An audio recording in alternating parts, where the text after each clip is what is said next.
Sometimes in an Excel file, we would like to extract a specified number of characters from a given string.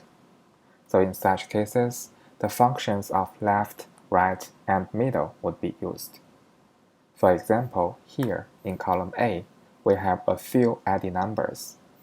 And in column B, it says, we would like to know the left 4 digits of these corresponding ID numbers, or starting from the left 4. So in this case, we can use the left function. So start with an equal sign, left, text, we just select this cell, comma, number of digits.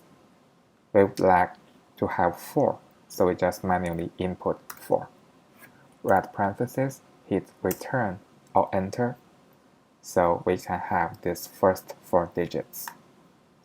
We drag it to the other rows, so we can have all of these left 4 digits of these corresponding ID numbers.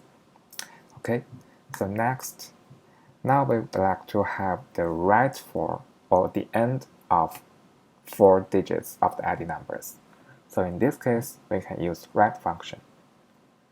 Equal sign, right, text, select this cell, comma, number of characters, so 4, right parenthesis, hit enter or return.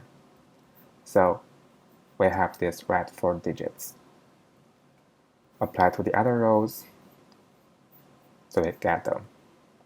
Alright, so next, we would like to know the middle 3 digits. This is a little bit tricky. Start with an equal sign, mid. Text, select this cell. Starting number, it means the beginning position of that number. And we know 7 is in 1, 2, 3, 4, 5, 6.